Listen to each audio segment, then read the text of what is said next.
Iya, oke guys, bagi sama gue ya karena data gak bisa bohong ya. Oke, hari ini nih Selasa ya. Selasa bener kan ya? Senin, sorry.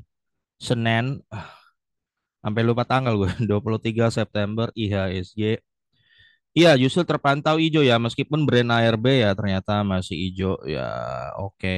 Nah, sekarang gue pengen bahas. Ya, hari ini gue juga mau bahas Hexa, brand juga sekalian ya, dan juga gue mau sekalian nih ada situs bagus yang gue dapat ya, kalau lo mau ngecek insider transaction dan juga transaksi insider semuanya di sini dan juga kepemilikannya ya. Tujuannya biar kita pengen tahu nih beneran gak sih si brand ini 97%-nya dipunya 4 orang doang gitu insidernya. Nah, ya.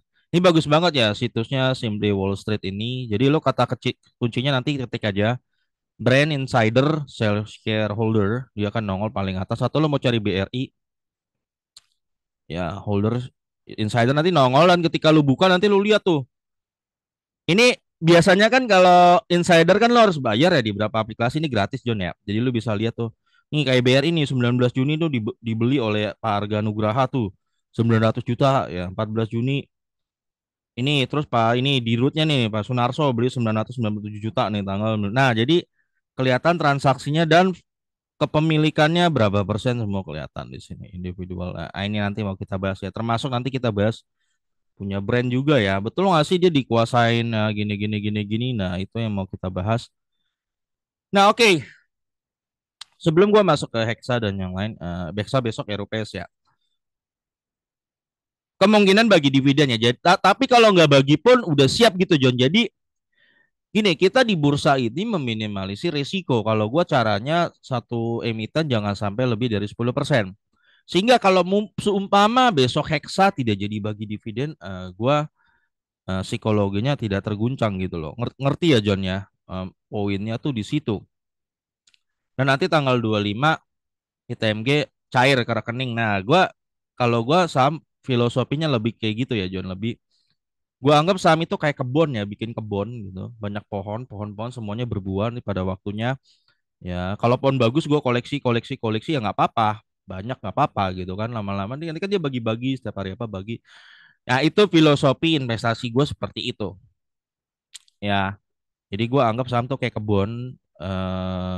Gue beli pohon yang berbuah semua dan gue nikmatin buahnya. Gue lebih ke arah sana. Ada yang filosofinya all in kan, pindah-pindah all in ya, swing trading. Ya silakan ya. Cuman gini, gue perhatikan retail kita ini mengkhawatirkan, John. Sepertinya gue bilang ketika lo ajar brand di hari Jumat, gue bingung retail itu analisa lo di mana gitu loh. Ada jutaan lot ngantri, lu beli di hari Jumat. Lu berharap, gue yakin itu retail yang beli berharap kayaknya kayak biasa nih nanti Pak Pepe ambil gitu. Kagak begitu John. Ya lu mau main gorengan juga kelihatan banget, maaf ya. Kayaknya lu nggak ngerti apa yang terjadi di bursa gitu loh. Gue yakin lu akan terus ke kunci di emiten, lu pindah pun lu akan ke kunci lagi karena lu kagak ngerti. Hari ini juga kalau lu lihat yang hajar brand itu hari ini ya, ya transaksi tembus sekitar 80 M ya. Kalau lihat ya, lu lihat yang beli juga rata-rata banyak ada XL retail ya. Nah, ini masih aja hajar-hajar kayaknya nggak ngerti John, kalau menurut gua nih kelihatan domestik masih beli.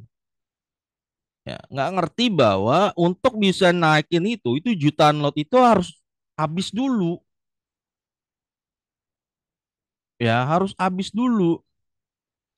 Apakah besok habis gua nggak tahu, tapi karena sebanyak itu. Jadi gini, waktu terakhir brand ARB kayak gini waktu di FCA itu kan bulan Mei Juni ya. Itu kenapa dia bisa lepas ARB? Di detik-detik waktu dia masuk di 4 ribuan. Nah, ini gue sekalian mau mau bahas ya. Lu sebagai pemegang brand tuh harusnya gimana gitu. Lu kan main gorengan gitu kan. Gini loh, maksudnya gue yang bukan pemain gorengan aja ya, ngelihat retail nih hajar di harga itu aja, itu gue yang bukan pemain bandar mall aja gue ngeliat tuh kekonyolan loh. Kekonyolan hakiki, lu sedekah doang gitu. Sedekah hari Jumat cuma buat turun 20% hari Senin, ngapain, dan hari ini kemungkinan besar besok turun lagi. Ya. Kenapa bisa begitu? Karena ada asing yang taruh 1,9 triliun di hari Kamis, hajar di harga pucuk. Dia pikir asing dari FTS itu bakal hajar di Jumat. Ternyata lu digorok sama FTS. Si asing yang tadi yang triliunan masuk itu panik. Dia taruh di kanan. Nah, retail lokal kocaknya nggak ngerti. Yang ngajar-ajar itu orang nggak ngerti itu. Sampai ada yang komen YouTube gue, John, masa sih John ada retail kok sedongo itu ya? Ya makanya gue balas komennya, kedongoan itu tak bertepi, John. Ini kebodohan tuh tak bertepi. Kalau kepintaran ada bertepinya ya. Semakin kita belajar, makin kita merasa kita nggak tahu. Tapi kalau kebodohan, kedongoan itu nggak bertepi, nggak ada batasnya. Serius. Kalau lo nggak mau segera upgrade, ya lo akan kekunci terus. Ya. Nah, waktu di di bulan apa ini yang robo sampai di bulan ini ya. Ini robonya kalau nggak salah sampai di 4.000 ya, apa 5.000. Nah, waktu itu lepasnya ini kan waktu karena FCA ya robonya itu kan. Di sini ya kalau gua nggak salah Jonya koreksi gue tahu gue sini. Itu robonya saat itu over itu dimakan sama Pak Pepe. Nah, overnya masalahnya nggak sebanyak sekarang gitu, John. Itu problemnya. Ketika over yang di kanan udah habis, barulah keangkat. Udah dimakan, yang paniknya udah hilang gitu loh. Tapi masalahnya di bulan Juni kasusnya beda. Di bulan Juni retailnya dikit. Yang nyangkut juga funnya nggak banyak gitu loh ya. Jadi ketika harga kalau nggak salah tembus 4.000 atau 5.000 ya karena nggak banyak ya diangkat pun sama Pak PP oke. Nah sekarang tadi aja ARB 1,9 juta lot gitu ya. Terakhir kalau nggak salah tembus 3,7. Gua nggak tahu kenapa tiba-tiba nambah lagi 3,7 itu 2 juta lotnya itu siapa yang nambah itu gua nggak tahu ya apakah Pak PP atau gimana gua nggak ngerti. Tujuannya nakut-nakutin atau bagaimana gue nggak tahu. Tapi yang real benar-benar pengen keluar itu sekarang tinggal 1,8 juta lot itu ya. 1,8 juta lot kalau lo kali sekarang itu masih harus keluar. Nah gini gue harus tahu ya kenapa banyak retail kagak ngerti gitu loh. Gue perhatiin. Berapa 1,8 juta lot kan? Dikali 7.000 berarti masih ada yang mau keluar tuh sebesar gue bagi tiga aja dulu. Sebesar 1,2 triliun lagi John. Ya kira-kira 1,2 triliun lagi. Nah, minimal ya. Ini kalau memang 1,8 yang benar pengen keluar, sisanya 1,8 juta ya. Tapi kalau memang 3,7 ya kayak tadi ya kira-kira lo butuh 2,5 triliun lagi gitu kan. Ya, oke anggaplah kita 1,2 triliun dulu. Ya, itu minimal ya. Nah, yang harus lo analisa adalah John, ya. Ini bukan barangnya Pak Pepe, John. Lu salah. Ya, yang antri itu bukan barangnya Pak Pepe. Menurut gua. Pak Pepe nggak mungkin sedekain duitnya dia 1,2 triliun ngajar barang orang ngapain ngapain gitu loh sedekah ngagak ya. Nah kebanyakan retail ngira wah ini nanti Pak Pepe bisa naikin gini irit ya makanya dia ajar retail ini ajar dengan harapan besok mantul gitu. Yang dia nggak mengerti itu bukan barangnya Pak Pepe dia nggak akan hajar sampai semua termasuk asing yang ancur itu ya sampai udah pada cut loss semua barangnya udah pada hilang ya baru ngangkat lagi. Nah, itu lo nganalisanya ke sana. Maaf ya, gue yang bukan pemain gorengan aja. Ngelihat lo nggak hajar di situ di overload masih kayak gitu aja udah jelas kekonyolan gitu kalau menurut gua. Nah, jadi untuk holder brand gimana nih? Nah, ya ini gua nggak mau nganalisa fundamental. Gak usah ngomong fundamental lah, green energy gini-gini nggak ada. Lu udah salah main gorengan, lu analisa fundamental lu udah salah. Demikian juga saham fundamental lu analisa gorengan tuh salah juga. Salah. Nah, ini sekarang saham gorengan lu analisa fundamental. Nah, oke, sekarang kan visinya dia gagal masuk FTSE. Gagal. Ya, berarti kan untuk mau masuk FTSE lagi kemarin prosesnya butuh sekitar 4 bulanan ya, 4-5 bulan gitu loh. Jadi ini harga akan jatuh dulu sampai titik terendah. Titik terendahnya di mana? Nah, itu yang kita nggak terlalu tahu. Ya kemarin tembus 4.000, 5.000 itu karena yang overnya dikit. Sekarang overnya banyak. Apakah bakal lebih turun lagi? Mungkin ya.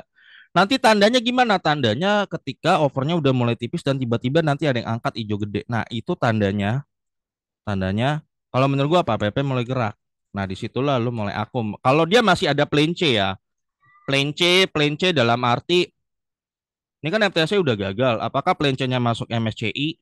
Nah, plan C-nya itu butuh proses. Ya, dia pasti kalau memang ada plan C-nya dari ownernya untuk masuk MSCI atau FTSE lagi, dia akan ngangkat lagi, John, sampai 10.000. Nah, titiknya mana? Di tanda itu tadi ketika overnya habis dan udah mulai tanda ada pergerakan dia hijau. Di situ lu hajar. Ya, ya maaf ya di John ya, gue yang kagak main gorengan aja gitu yang ngelihat lu cara lu nge-HK aja kayak gitu ya. Di HK di 1 jutaan lot tuh HK. Lu sedekah doang ngapain? Nah itu John ya. Jadi gue perhatikan retail kebanyakan bener-bener meski darurat edukasi menurut darurat apa ya gue bilang ya darurat logika gitu loh. Kebanyakan loh ya gue perhatikan nggak ngerti apa yang terjadi asal aja belinya balik emosi gitu loh. Nah ini ya makanya bottomnya di mana nih John? Ya nggak tahu John. Makanya kalau jadi gini, lu harus paham logika itu ada barang asing yang bukan dari, kalau menurut gua bukan dari barangnya Pak PP punya, bukan. Dia itu nyangkut gede. Orang ini, siapapun yang rame-rame itu, bukan hanya satu lah, institusinya banyak. Nggak mungkin Pak PP hajar itu semua, dia sedekah namanya Jojon gitu loh. Nggak, dia tunggu itu sampai robo, sampai semua pada cut loss, udah jebret-jebret gitu ya. Ya udah mulai sepi, baru dia angkat Jon. Ketika dia udah yakin tuh barangnya, modelnya begitu. Ya jangan nih barang masih jutaan lot gitu kan lu udah hajar aja ngarep besok mantul buset dah John. Ya gua nggak tahu apakah besok bakal mantul tapi gini syarat untuk mantul lot jutaan lot itu harus hilang dulu. Ya kira-kira besok bakal hilang nggak ya lu simpulkan sendiri. Tapi menurut banyak orang yang udah pengalaman Jojon ya itu lama abisinnya lama. Nah gitu loh. Jadi lu jangan asal leverage down ya karena lu ya gua paham sih orang kalau udah nyangkut gede kan. Ini kan gorengan elit itu yang masuk juga retail-retailnya ada yang 500 juta, 1 M ya udah panik-panik kan mereka ini kan panik-panik kan ya paham lah kalau lu udah mulai gerak emosi ya. Tapi ya itulah. Itulah ketika hukum apa ya, lu membeli saham lu tidak hanya di zero sum game ya terus apalagi greater full theory ya lu cuma ngandelin itu ya sebenarnya ada teorinya juga semua ya dan segala ya inilah semacam konsekuensi yang harus lu terima. Ya terus nanti kalau ada resiko, wah kalau ternyata Pak PP-nya nggak mau masukin lagi di FTSS gimana? Ya, dibiarin aja sampai cepet atau gope. Ya udah itu resiko. Investasi adalah resiko, ada resiko. Gue masuk BRI atau beli Adro, beli Games atau ITMG, gue sudah siap terima resiko tuh perusahaan bangkrut. John. Udah. Lu demikian juga ketika lu memutuskan lu main gorengan, lu sudah siap, lu kebantai kayak begini, udah siap. Jangan sampai lu cuma siap hijau. Nah, seperti itu. Nah, nah oke. Okay.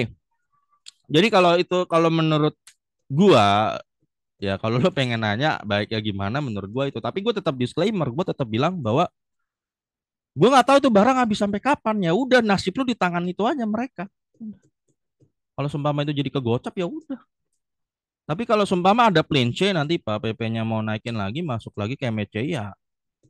Lu lihat tandanya di situ nanti tandanya over tuh udah mulai habis, udah mulai ada pantulan, ada yang ngangkat. Ya, ibarat silumannya udah mulai ngangkat bergerak hijau. Nah, di situ titik lu entry. Ya, ini buat juga nih buat lu yang seneng-seneng saham-saham PP kan. Nah, itu biasa tandanya di situ. Kemungkinan dia akan angkat lagi. Kalau emang ada plan C-nya ya sampai ke mungkin 10. Nah, sekarang masalahnya gini juga, John. Jadi lo harus berpikir juga masalahnya dia kan floatingnya cuma 3% gitu ya. Kalau dia masih terus gitu dia nggak akan diterima di FTSE dan MSCI gitu loh. Dia terpaksa harus kalau jual ke publik. Nah, masalah kalau jual ke publik lebih banyak lagi ngangkatnya jadi jauh lebih susah. Nah, itu juga kadang buah si malakama. Nah, lo mikir sampai situ juga. Main gorengan analisa lo secara gorengan. Gitu loh. Kalau menurut gua analisanya bukanlah wah brand ini saham nomor satu di Indonesia nih gini-gini BC nggak ada apa-apanya. Ya kalau gue menurut gue ya apa ya terlalu delusi ya menurut gue. Terlalu apa ya absurd gitu loh. Ya ya ya kenapa gue bahas ini ya karena ini kan saham nomor satu ya, termasuk market cap gede. Tapi saham nomor satu di Indonesia RB dua kali ya. Kalau besok RB lagi RB tiga kali dahsyat banget tuh saham nomor satu di Indonesia ya. Jadi lawakan gitu loh. Ya tapi ini udah diprediksi lah. So, udah namanya sebuah bubble pasti harus pecah. Pecahnya seperti ini. Sepede-pede apapun lo pasti kena gitu loh. Oke, nah kita lihat ya insidernya di brand gitu ya. Ini kita bisa lihat nih dari sini gampang banget nih general public yang benar-benar retail cuman 2,93% di sini. Institusi 4,43%, private company, perusahaan swasta 28% di sini ya. Nah, lo bisa lihat pemegang saham 2018 besar terbesarnya brand PT Barito ya dipegang. Nggak bisa tarik nggak? Nggak bisa ya. Di sini ada PT Barito 64%, Greenera 23. Nah, ini 4,3 ini ya. Nah, jadi ini termasuk afiliasi. Dan ternyata di laporan terbaru, nah ini Lord Pam juga, Jen. Terpam juga laporan terbaru tuh seperti surat yang dikasih ke BEI ya oleh brand. Mereka udah tinggal porsinya tinggal menurun nih. Ya, dari 4,3 udah tinggal 3, berapa tuh? Ya, bentar ya. Nah, udah tinggal 3 ya. 3,9 dan 3, artinya apa nih, John? Artinya mereka yang jualan, John. Udah jualan. Ya, jadi yang ya lu tau lah siapa yang goreng-goreng lah ya dan jual ke publiknya. Gini John, sistemnya itu mereka goreng tukar-tukar barang ketika naik ya. Naik.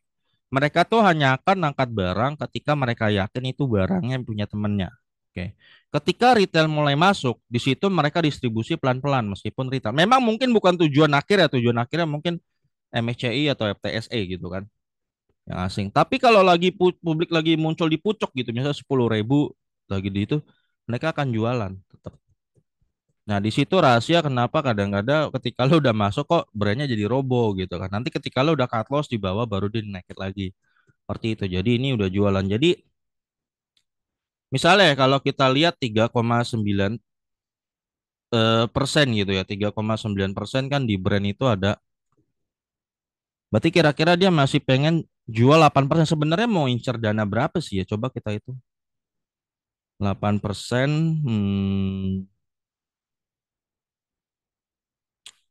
Coba ya lembar saham brand. Kita mau lihat dia sebenarnya itu dia mau ngincar berapa ya? Dana berapa sih? Ya gua rasa feeling di dua itu mau dijual sampai habis. Targetnya memang mostly asing.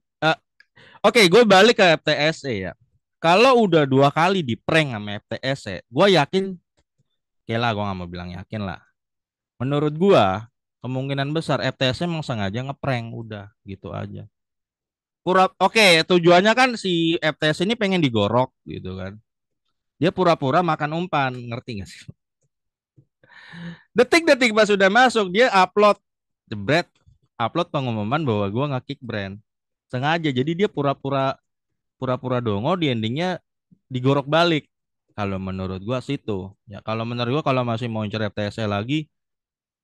Jadi kalau lu tanya lu mau tulis surat segala apapun menurut gua paling cuma ditawa-tawa aja sama mereka. Feeling gua, feeling gua.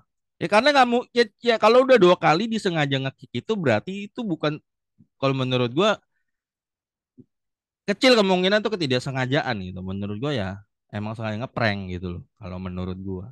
Ya mau tulis surat, mau marah-marah apapun ya nggak akan merubah ya. Mereka mungkin ketawa-tawa aja sih tuh baca suratnya ya, tawa-tawa aja. Gitu loh, lu mau gorok gue malah pikir gue bego gitu kan. Gue gorok balik ya. Menurut gua gitu. Kalau menurut gua ya. Oke.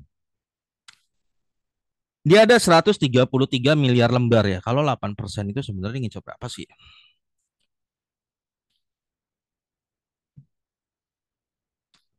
Jordana. 10 miliar ya. 10 miliar lembar oke lah sebenarnya kalau mau ngincer di harga 10.000 aja ya. 10 miliar lembar dikali 10.000. Ya gua kalian gini ya 10.000, harga 10.000 kan. Ini gue susah nih kalau itu masuk gimana. Turunin, tak turunin lagi. Gua kecilin biar gampang hitung. 10 miliar. Dia ngincar dana berapa sih? Ah, ini tiga ya. Satu, dua, tiga. Tunggu, satu, dua, tiga. 100 miliar. 100 miliar, 1 triliun, 10. Ngincar dana berapa sih? 100 triliun ya? Kayaknya sih John ini ya. Ini kan gua tadi kurang 3 nol kan ya? Betul ya? Iya, gua rasa dia pengen ngincar dana gede sih John. Ini dari sini aja 100 miliar. 100 miliar kan? Tuh agak, tuh agak, tuh agak. Kalau nambah tiga lagi tadi kan gua genapin tiga ya. Berarti kan jadi 100 triliun ya. Ya harapannya kalau memang laku terjual 10 ribu tuh bisa dapat 100 triliun dana. Udah juga ya. Ambisinya gede loh. 100 T. Kalau emang dua tadi itu kejual semua nih, siapa nih? Jupiter Tiger Holding dan Prime Hill Funds. Kalau dia jualnya di angka 10K, 10 ribu ya. Sekitar segitu sih targetnya ya. Ya ini kalau menurut gue kayaknya sih memang ini proyek jangka panjang ya. Jangka panjang. Gue melihat karena ngincernya kayak begitu mainannya ya. Sambil dikit-dikit dicicil-cicil ke retail lokal gitu ya. Ya kena tahu dari mana John? Ini dicicil-cicil ya. Ini kan nurun nih. Berarti kan dia udah jualan gitu, dicicil-cicil lah. Ya, sambil dikit-dikit diangkat, incer ke indeks asing. Nyamuk itu sudut pandang gua ya, nggak 100% benar ya, tapi itulah yang gua tangkap ya. Dan lu lihat di brand ini juga banyak institusi ya, ada BlackRock pegang segini nih, ya, Mirai Asset, ya, Columbia Fund, Goldman Sachs gitu ya. Nah, retailnya itu cuman ada segini John ya. Nah ini bener-bener retail. Nah makanya kalau ditanya apakah CFTC salah nggak juga. Betul. Ya, dia bilang 97. Ya datanya dapat dari mana ya? Semua orang pada tahu. Ya kan, ini dipegang insider. Ini BRI lagi. Eh, Mana nih? 97% dipegang insider ya betul juga ya. Cuman 2,9 ini aja nih totalnya segini ya. Jadi value-nya berapa sih kalau ini kita kaliin ya retailnya nih kena berapa sih? Dikali 7 ribu kan ya hari ini ya 7. Satu, dua, tiga, 27 triliun ya. Iya, jadi kira-kira retail di sini totalnya 27 triliun ya. Dan satu retail itu kekuatannya kira-kira kalau di harga 7 ribu ya. Gimana gimana, gimana kok? Tuh agak ya. Ini mah miliar ya. Bentar, bentar. Tuh agak dibagi. Tahu lah gue salah ngitung nih kayaknya. Ya mungkin gue salah ngitung kali ya. Coba dibagi. Ya gue nggak tahu lah. Gue salah ngitung mungkin lah. Pokoknya kekuatannya masa sih nggak bisa dihitung sama gue. Coba. 27 triliun nih. 27. Tuh agak. Ini berapa miliar kan? 27. Sekali lagi dong. Bagi. Dapat. Nggak tahu lah gue juga salah ngitung ya. Ya gue kurang tahu pasti ya. Ngitungnya pokoknya ngitungnya gitu aja 27 triliun lu bagi nih sekitar 2,93. Oh, gini aja market cap-nya berapa saham brand? Saham brand sekarang market cap-nya 946 triliun ya. 946 triliun kali 29,3%. 249, sorry, 900, bentar, bentar. 946 ya, 946, 6 agak ya lu bagi dikali 2,97%.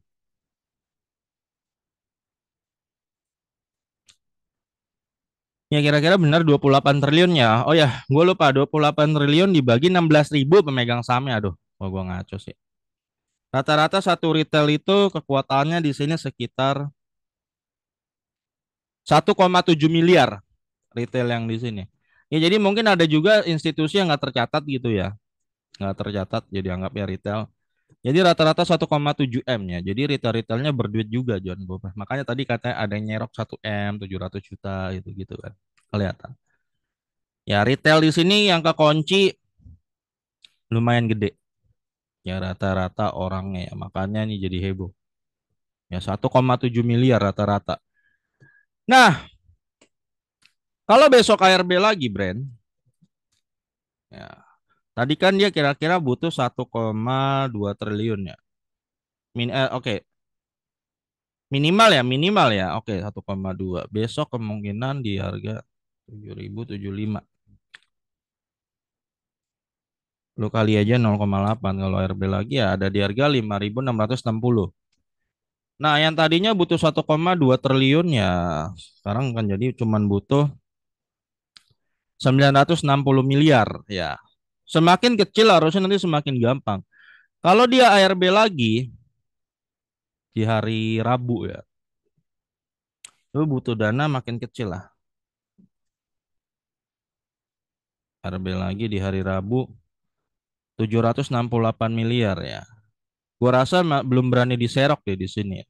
Ya, Kamis 600 masih gede ya ternyata Kamis, Jumat. Ya ini kalau nggak diserok ya John, ini barang orang si asing ini ya kemungkinan cukup gede masih kena sampai Jumat cukup gede ya. Tapi gua nggak bilang pasti ya, tapi tetap gede peluangnya sampai Jumat. Dan itu pun itu berarti nanti ada di harga 2.800. Ya, jadi gini John, lu perhatiin aja apakah 4.000 nanti ketika jebol digoceng atau 4.000 masih ada yang nyerok. Kalau kalau jebol lagi itu kemungkinan akan di sini. Dia baru akan nyerok itu kalau nanti ya pokoknya kalau nanti makin makin makin kecil gitu loh, makin kecil. 393 miliar hari Senin minggu depan gitu. Ya, semakin dia makin kecil gitu nyeroknya. Nah, itu sih John. Nah, itulah berat lah John main kayak gini. Susah dipredik ya, susah dipredik dan lihat aja ke depannya bakal gimana. Ya, oh ya, tapi ini situs ini bagus ya, gue perhatiin. Tadi gue dapet infonya cukup lengkap. Ya, jadi salah atau enggak ya? Ya sebenarnya benar sih apa yang dibilang FTSE gitu ya. Ya coba nih nanya, oh, kalau gitu kenapa FTSE dari awal kok gak tau kan ada di prospektus gini-gini. Ya John, udah gede gitu loh. Masa lo nggak bisa tahu mana orang yang lagi pura-pura kejebak gitu. Gini loh John, lo berharap mau ngegorok asing gitu. Lu pikir dianya bego kan enggak? Dia tahu. Dia tahu lo mau gorok dia. Tapi dia pura-pura blow on menurut gua. Menurut gua dia pura-pura blow on gitu. Oh iya kita nggak tahu di hari H. Kan dia udah 2 kali lu digocek sama dia. Lu percaya dia nggak sengaja? Kalau gue sih percaya. Kalau gue arahnya ya sengaja. Kalau gua, ya John, gua orang kampung aja bisa lihat John masa masa bule yang pegang puluhan ngelola dana puluhan triliun gitu ya kagak bisa ngelihat gitu. Lo mau gorok dia, dia pura-pura. Oh iya deh iya deh. Pas di hari ya lo dikerjain jebret, nah kayak gitulah. Nah gua nggak ngerti politik lebih dalamnya gimana. Apakah harus ada semacam dawang pelicin atau enggak? Gua nggak ngerti ya. Namanya tingkat lebih tinggi gua nggak ngerti. Tapi intinya gini John, namanya saham lo nggak kalau lu nggak main-main gini lo nggak kena, nggak kena. Ya ini terlalu ribet. Oke, jadi brand sampai gitu aja. Dan Hexa besok akan RUPS gitu ya. Terakhir gua akan bahas simple aja untuk Hexa. Mana dia? Jadi doain ya betul dia saat ini punya 1.089. Kalau dia bagi 80% aja John ya. Kayak yang lalu-lalu kemungkinan Hexa itu besok akan bagi Nah, Exa ini Q2-nya belum keluar ya, gue nggak tahu kenapa.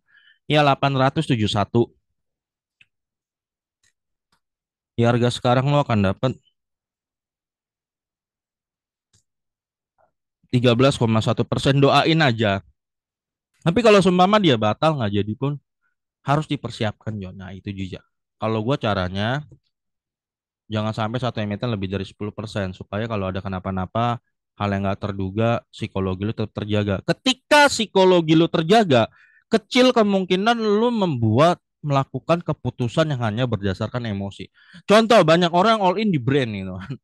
Ketika lagi kejadian jet jet jet 2 hari udah 40%, dia tuh sudah apa ya? Sudah tidak bisa lagi berpikir dengan jernih sehingga melakukan kekonyolan-kekonyolan mengaverage saham yang masih udah jelas masih antriannya masih banyak ya berbagai macam kekonyolan lainnya akan dilakukan oleh orang yang sudah tidak emosinya psikologinya sudah kena. Nah, tujuan gua menjaga itu. Demikian juga yang kena di Karwe. Ya, di Karwe itu kan kemarin itu membermologi modusnya. Nah, biasanya orang-orang yang di kaya-kaya itu ya orang-orang kaya itu biasanya metodenya all in John. Biasanya yang porto-portonya 2, 3, 5 miliar itu rata-rata mainannya all in. Begitu dia mereka all in dan kekunci, panik gitu. Ya memang all in itu memberikan peluang untuk cuan jauh lebih cepat dan gede. Tapi ingat, kalau lo kekunci, lo miskinnya juga lebih cepat itu aja. Nah makanya gue sangat tidak merekomendasikan lo all in gitu loh. Santai-santai aja, dipecah-pecah aja. Yang penting kinerjanya mirip. Dari dividen aja itu pasti naik kok. Itu baru dari dividen loh ya. Jangan terlalu nafsu ya. Ya karena orang terlalu nafsu lah banyak orang terkunci di saham-saham begini gitu loh. Oke. Nah ini ya Hexa kira-kira. Nah ingat juga Hexa kita antisipasi bahwa kalau nggak bagi ya udah siap. Sumpama nih kinerja Q2-nya buruk gitu ya. Ya kita udah bisa lihat EPS-nya kira-kira tembus 446 gitu ya kecil lebih kecil. Nah ini udah kita harus antisipasi. Jadi 446 kalau tahun 2025 dia bagi 80% ya kita akan antisipasi harganya. Ya kemungkinan tahun depan lo harus siap terburuk dia cuma bisa bagi 356. Ya jadi kalau 356 di harga sekarang ya lo dapat yield ya tahun depan ada kemungkinan terburuk dia cuma bisa bagi 5,3% ya itu masih bagi dan berarti harga warasnya Hexa kalau dia buruk ya kinerjanya kali 10 dan kali 27.120. Ya, at least ini masih ada di harga-harga atasnya ya. Nah, ini kalau Hexa ternyata kinerjanya kurang memuaskan. Nah, ini namanya bentuk antisipasi John. John fundamental tuh nggak bakal bisa bohong. Kenapa Brand itu ARB 2 kali karena fundamentalnya nggak disono. Udah kemahalan, udah itu jawabannya.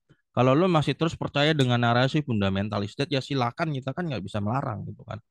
Orang mau percaya begitu ya silakan. Tapi ingat kalau udah data di depan mata lo, fakta udah diberjejelin di depan mata lo sampai ARB 2 kali atau mungkin besok ARB 3 kali, dan lo masih terus bersikuku fundamentalistik ya berarti lo mungkin udah gak ketolong itu aja. Boleh boleh bersikuku tapi faktanya apa di lapangan gitu.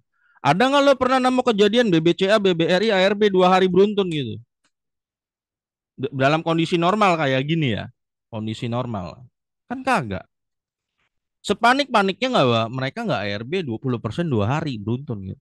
Atau mungkin 3 hari. Nanti kalau sampai Jumat bisa pecah rekor tuh. Perusahaan nomor satu di Indonesia tak terkalahkan ARB seminggu. Ini kan jadi cerita ya kemarin kemarin juga waktu masuk FCA kan ARB terus seminggu kan, tapi waktu itu 10% karena FCA. Nah sekarang tanpa FCA 20%, 20%, 20%. Ya itu kan artinya ada kaitannya sama fundamental gitu loh. Ya. Nah gitu aja Jonnya. Jadi gua untuk brand dan Nexa, oh ya ITMG ya, ka- 2 hari lagi apa sih Rabu udah cair ya selamat ya. Ya gua nganggap itu seperti kebun ya John Sam. Di saat pusing ya gini John, gua kadang senangnya itu ngeliat-liat saham tuh kayak kita ngeliat lagi kebun gitu kan, kebun banyak pohon ya, ini pohon gua ini udah, oh udah kayak gini ya, oh, ini menghasilkan buah gitu gitu gitu. Gua ngambil kayak gitu, jadi bawa investasi saham di bawah fun gitu loh, jadi lu tidur tetap nyenyak, semua tetap nyenyak gitu loh. Kalau lu mainannya uji nyali kayak brand ya, hari ini lu kan, coba lu yang lagi nyangkut di brand, gua nanya lu tidur nyenyak gak? Gua nggak, makan lu berasa nggak? Nah itu aja. Kalau lu lagi puyeng, investasi itu harusnya bisa bikin membuat lu santai dan gampang tidur. Ini enggak, lu gara-gara investasi lu nggak bisa tidur. Kayak Pak LK pernah bilang banyak orang saat ini tidak bisa tidur karena sahamnya. Ya karena lo mainnya udah jelek. George Soros itu pernah bilang kalau hari ini investasi lu terlalu exciting gitu ya. Lu mungkin nggak lagi investasi, lu lagi berjudi, lagi gambling. Cara lu model investasi lu tuh gambling gitu. Ya. Investasi yang benar itu malah kata George Soros itu boring, the boring one. Ya, ya next lah kita lihat video ya. Sebenarnya masih banyak yang minta ya, John John bahas PTB ya dong John. Ya, ya kalau gue simpel aja John, ya perusahaan bagus ya, ya itu pada akhirnya lo akan sampai titik ya nggak heran lah dia bisa kesini namanya perusahaan bagus. Ya nanti next ya gue coba lihat-lihat kenapa dia bisa naik gini ya, tapi kita ketika naik pun tidak begini John. Ketika naik pun kita dalam konteks ya udah gue duga gitu. Jadi nggak terlalu heran. Jadi kita naiknya pun nggak terlalu sampai gimana-gimana gitu ya. Meskipun beggar pun ya udahlah, emang emang dari dulu kita analisa udah bagus gitu loh. Jadi, nah kemarin ada tuh yang di brand tuh apa, ngata-ngatain wah lu dasar lu miskin lu nggak bisa brand. Sekarang dia kekunci kata 50% portonya di brand, dia kekunci. Kata sampai dibikin meme tuh sama orang-orang di FB kan, wah karma Israel gitu gitu ya. Nah oke guys ya, sampai ketemu lagi video gue berikutnya karena data nggak bisa bohong ya.